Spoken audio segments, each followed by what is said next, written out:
Está conosco Marcos Luiz, o Cobrão, que cobre o dia a dia do Guarani. Boa tarde, Marquinhos.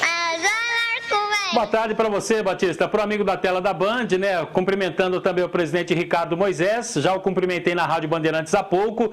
Desejo ao senhor aí um bom 2022 no comando do Guarani. E o Guarani tem jogo treino na sexta-feira contra o Desportivo Brasil. Está em Sorocaba. É mais um teste do técnico Daniel Paulista, Batista. Primeira pergunta ao presidente, Marquinhos. Bom, presidente, há pouco, né, eu fiz a seguinte questão para o senhor na Rádio Bandeirantes. Se o Guarani vai estar ou se o Guarani continuará no mercado na busca de jogadores. O senhor me confirmou que sim, que o Guarani deve buscar aí mais um atacante. Este atacante que o Guarani deve oficializar é o Ronald, presidente, que atuou pelo Atlético de Goiás nessa última temporada. Mais uma vez, boa tarde, presidente. Boa tarde, Marquinhos, você como sempre bem informado. O Ronald vai fazer parte do elenco do Guarani sim em 2022. Um excelente atleta, disputou a Série A pelo Atlético Goianiense no ano passado, fez bons jogos, uma sequência grande de Série A, um atleta com muito potencial e vai nos ajudar. Vamos lá, CH, sua pergunta ao presidente Ricardo Moisés, que gentilmente está aqui nos concedendo a entrevista. É bom entrevistar o Ricardo, porque ele é muito objetivo, né? Não foge de resposta. Para a televisão isso é ótimo. Você faz um monte, ele é objetivo. Eu gosto disso. Ricardo, o ano passado você tinha um craque no seu time. Esse jogador era o melhor jogador do time. Esse ano ainda você não apresentou esse jogador. Pelo menos que eu saiba. Então, vou fazer essa pergunta aqui, você tem a oportunidade de responder. O ano passado, no seu elenco, você tinha o melhor, o craque do time, o salário em dia. Esse ano ele vai ser contratado? Com certeza, o Guarani segue à risca seus compromissos. É um clube sério e o que se propõe a fazer faz bem feito. Então, o salário em dia também é um compromisso do Conselho de Gestor para 2022. Esse time é mais caro do que o time do ano passado? O Guarani, sim, vem reforçando o elenco. E cada ano que passa a gente vai fazendo um elenco mais forte. Assim foi em 20, 21 a gente aumentou um pouco. Nesse ano de 2022 a gente dá mais um passo também. Vamos lá, Gleger, a sua pergunta ao Ricardo Moisés. Continuando nessa questão das contratações, presidente, eu queria saber, primeiro, qual o critério que é usado aí? A gente sabe que o Guarani, como disse o CH, perdeu aí grandes jogadores importantes, né? Perdeu o Regis, perdeu o Andrigo, perdeu o Bruno Sávio, que era uma das referências ali no ataque dos artilheiros do time também. Perdeu o Thales, que era uma sustentação no sistema defensivo. Eu queria que o senhor falasse um pouquinho do critério para substituir essas peças e qual a participação do Ricardo Moisés nas contratações. A gente sabe que tem ali o Michel Alves, tem o Daniel Paulista, a comissão técnica, né? Mas eu queria saber qual a sua participação na hora de contratar o jogador e qual que é o critério usado. Vamos lá, Guilherme. O Guarani tem um excelente departamento de scout. Esse departamento ele abastece tanto o Michel Alves quanto o Conselho Gestor.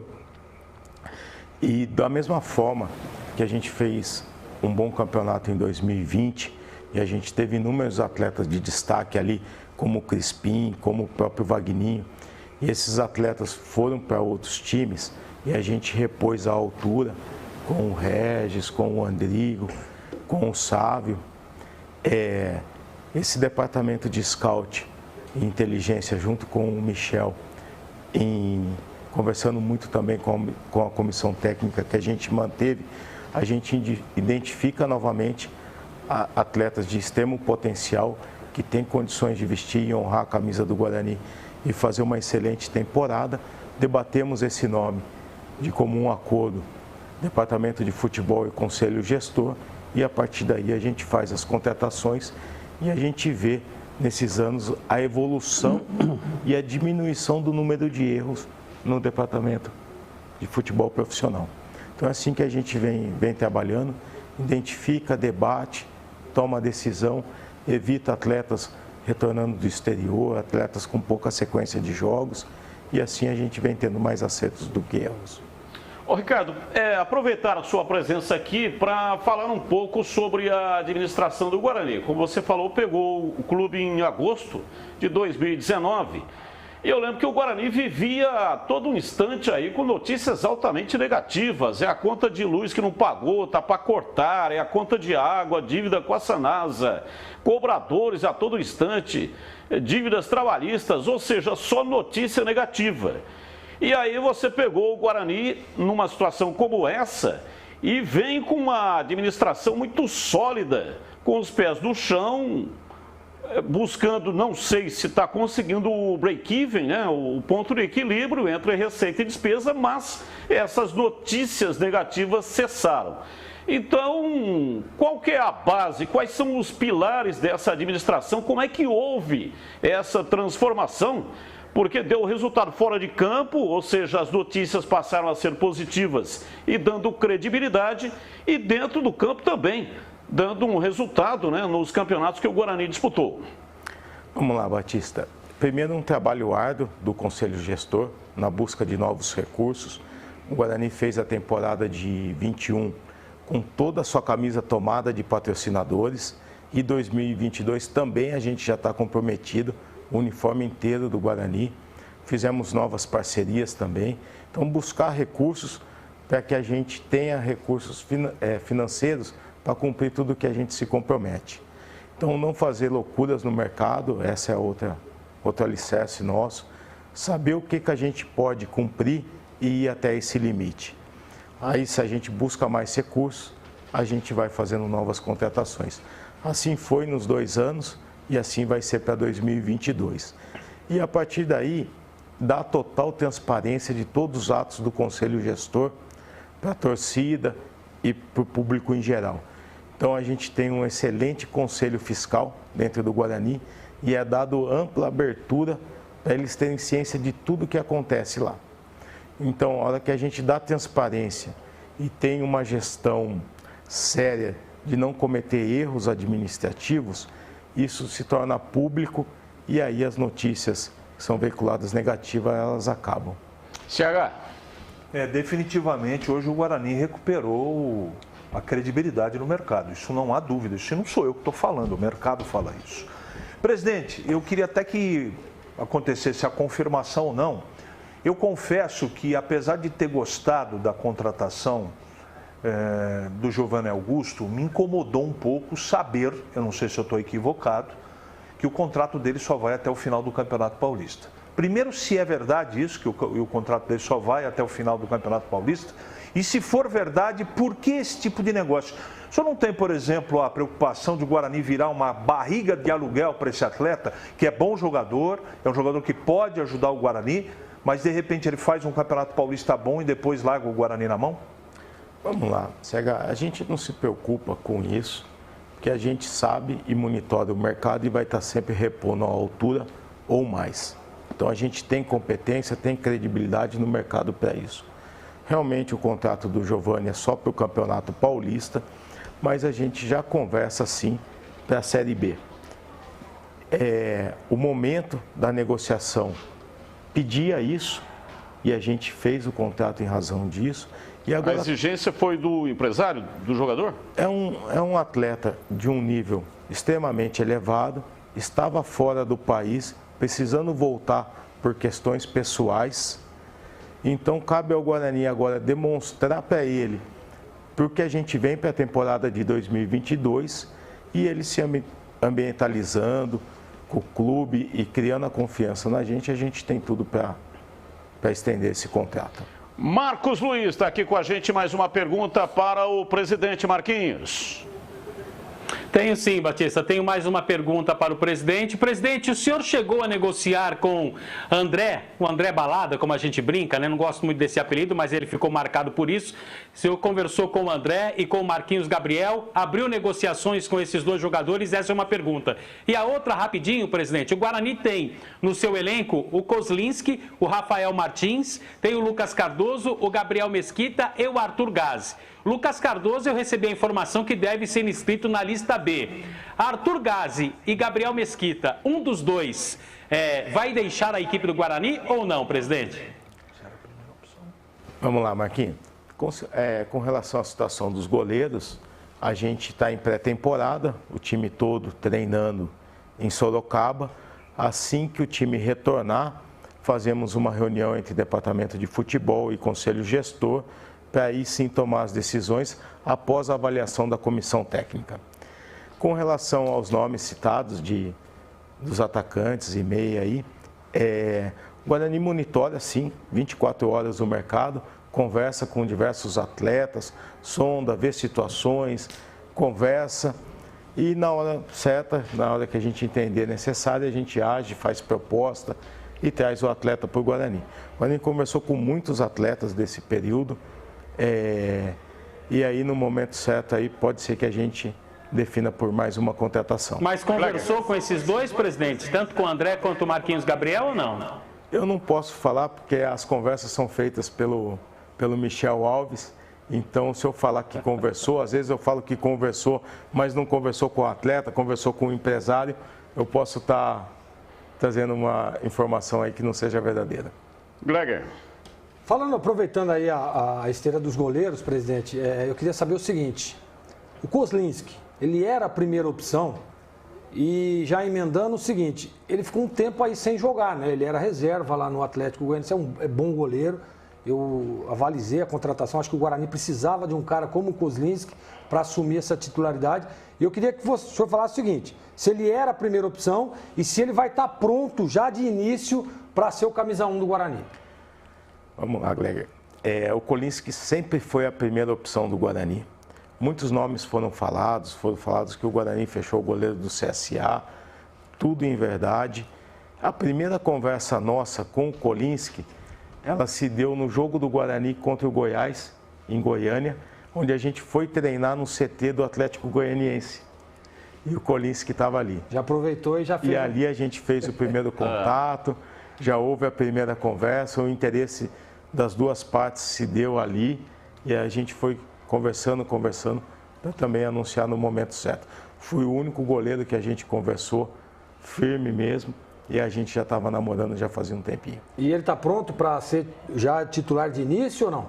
Só vou ter essa informação quando o time retornar de Sorocaba, eu não tenho essa avaliação ainda, mas é um excelente goleiro e a gente ficou muito feliz com a contratação dele. Você vê que apesar da viagem, o presidente já voltou com media training lá em cima, né? Tá ali, recebeu. O chamado bagre ensaboado. Sabão na pedra. Na corredeira ainda, hein? Eu vou discordar porque eu sou direto e respondo todas as perguntas como o CH falou no início. É verdade, ele não foge das perguntas, né? Isso é verdade. Mas ele coloca as palavras adequadamente para que não possa ter problema. Assim também não gera especulação. Exatamente, está certo. Olha, por falar nisso, né, eu vou fazer uma pergunta porque eu sou muito questionado aí, especialmente pelas redes sociais, sobre a questão da arena. Até recebi pelo WhatsApp um projeto sobre o que vai ser construído, que já estaria sendo encaminhado para aprovação e, consequentemente, depois para a venda do que vai ser construído ali, um shopping, escritórios e mais também prédios de apartamentos no local onde está o Estádio Brinco de Ouro. Ô presidente, como é que está isso? Como que está o andamento desse negócio? Existe algum risco, essa é a preocupação do torcedor, do Roberto Graziano não construir o estádio que está no contrato e tomar posse do Estádio Brinco de Ouro? Batista, o risco é zero, não existe esse risco. O Guarani só deixa o Brinco de Ouro quando a nova arena estiver pronta. Está caminhando muito bem a aprovação da nova arena.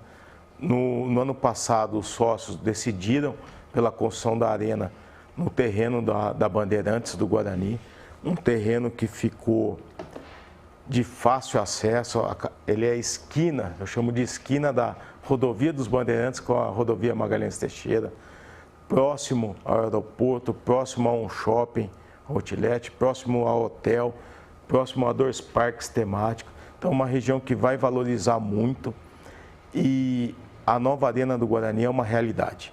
Infelizmente, a gente perdeu o Brinco de Ouro por problemas de gestões passadas, mas essa nova arena, ela vai propiciar um avanço do Guarani.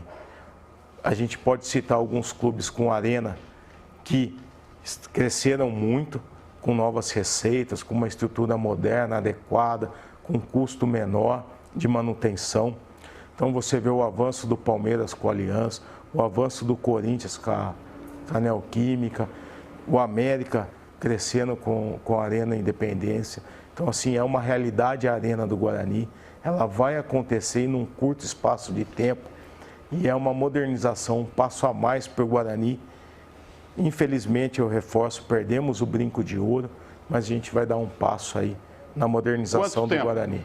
Para o início das construções? Eu não consigo te afirmar, mas eu acredito aí que... Eu vou até abrir aqui, é uma perspectiva minha, Sim. não é nenhum fato real, mas eu acredito aí que dentro de poucos anos o Guarani está com essa arena pronta. Dentro de poucos anos? Poucos anos. Poucos anos, você pode colocar aí 3, 4 anos, né? Poucos anos, se fossem muitos anos... Aí seria acima de 5. Então vamos imaginar até 5 anos a arena estaria pronta. A entrada desse terreno é pela extensão da Magalhães Teixeira, aquela que vai até o aeroporto de Viracopos? Na verdade, Batista, você tem... É muito complexo você construir uma arena na beira de 2 rodovias.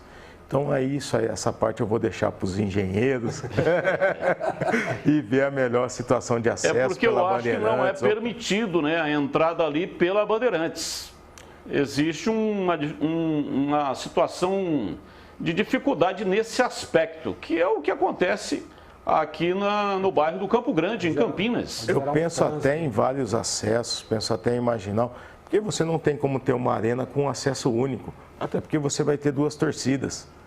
Então os engenheiros vão ter que quebrar a cabeça aí e achar a melhor solução para essa. Pode fazer igual lá o Ressacada, né? Que meu Deus, lá só tem um lugar para chegar lá, dia de jogo lá. Para chegar e para sair, né? É o mesmo lugar. Para chegar e para sair, porque para sair também uma fila imensa de carros. Batista, se você me permite, presidente, eu sei que o projeto, eu estou falando não de informação, é uma construção de algo não tão grande. Mas a localização é especial, na minha modesta opinião. Não dá para rever esse projeto porque naquela localização, se o Guarani conseguir contratar ou realizar a construção ali de um multiuso, aquilo vai ficar para a região toda. Show, uma série de coisas. O que você pensa a respeito? Isso é possível? Eu sei que tem que ser 16 no mínimo, talvez 20 mil. Isso pode ser aumentado ou não? Isso não está em questão. A ideia, sim, é de se fazer uma arena que possa ser ampliada, que seja uma arena que possa ser também multiuso. A gente tem que ter muita consciência e sabedoria de direcionar isso para que gere receitas para o Guarani. Claro. Então, a gente tem ciência da importância dessa obra para o Guarani e o que ela pode gerar de receitas. Então, a gente tem também possibilidade de name rights, possibilidades aí de se estudar como vai ser cadeiras, camarotes, tem muito a ser trabalhado e isso vai ser feito com muita cautela e inteligência. A questão governamental é uma curiosidade que eu tenho, Batista. Pelos acessos é um complicador, Ricardo, porque fazer acesso em rodovia, essa coisa toda, não é tão simples assim. Isso é uma coisa que já está viabilizada ou é uma preocupação que vocês têm também? Não, a gente definiu na metade do ano passado que ia ser lá. Agora os engenheiros estão trabalhando no projeto e aí vão ser dadas algumas opções para que os sócios decidam como que vai ser essa arena. Então, assim, tudo conversado, tudo estudado, nada atropelado, tudo com os sócios estudando, debatendo. Para a definição do terreno, nós fizemos 2 reuniões de debates entre os sócios e uma terceira reunião de debate e votação. Assim também vai ser para a definição do modelo, se a arena vai ser oval, vai ser quadrada. Então tem muito a ser debatido e estudado entre os sócios. E se vai ser uma arena multiuso também, né? Sim. Que é o que há necessidade aqui na região para grandes eventos. Presidente, nós vamos abrir aqui apenas para uma pergunta, são milhares de perguntas, né? O Bugrino está querendo participar muito, mas infelizmente o tempo não é possível. Então escolhemos aqui uma pergunta de um telespectador, torcedor do Guarani, para o presidente, e este vai representar toda a torcida do Guarani. O nome dele é Cavalcante, presidente Ricardo Moisés. Quanto o Guarani vai ganhar na venda do Ivan Quaresma ao Corinthians por ter sido o time formador? Vamos lá, a gente não consegue afirmar ainda os valores. O Ivan esteve sim na base do Guarani. Vamos ter uma receita com isso, mas a gente não sabe ainda os valores envolvidos na negociação, mesmo porque ainda não foi nem confirmada a contratação dele pelo Corinthians. Então a gente tem que aguardar aí para saber se vai realmente ter a negociação. Tudo indica que sim, o atleta estava fazendo avaliação física e médica no Corinthians. Então logo seja anunciado, a gente verifica o valor da negociação e aí sim a gente verifica o valor. O Guarani tem a segurança dessa documentação, porque o jogador tem que ter sido federado. Foi federado, para que o clube tenha o percentual de formador. Do Guarani, a gente está seguro com isso. Está seguro com a documentação. Então o Guarani vai ganhar aí cerca de 2,7% do total da negociação. Mas como disse o presidente, a negociação ainda não foi confirmada, né? O Guarani vai receber a partir do momento. Quem é que faz o pagamento? É o Corinthians? O time comprador. O Corinthians que faz o pagamento, né? Então, a partir do momento da confirmação é que o Guarani, então, vai requisitar aí a participação. Quero encerrar aqui com o Marquinhos. Marquinhos, um abraço, muito obrigado aí pelas informações. Valeu, Batistão, grande abraço. Presidente, tinha muitas outras perguntas aqui para fazer, mas o tempo não nos permite, mas foi muito bom tê-lo aqui. Um feliz 2022 com saúde, que é fundamental e preponderante, mas com realizações. Tomara que o Guarani seja melhor em 2022 do que foi em 2021, que já foi bom. Faltou o acesso, faltou um pouquinho ali para o acesso, mas foi um bom ano 2021. Um ótimo 2022, presidente. Para vocês também, é um prazer imenso estar aqui, falar um pouco do Guarani com vocês e estou sempre à disposição. Apareça, viu, presidente? Venha sempre. Apareça. Tá aí o presidente Ricardo Moisés do Guarani, o nosso convidado especial de hoje.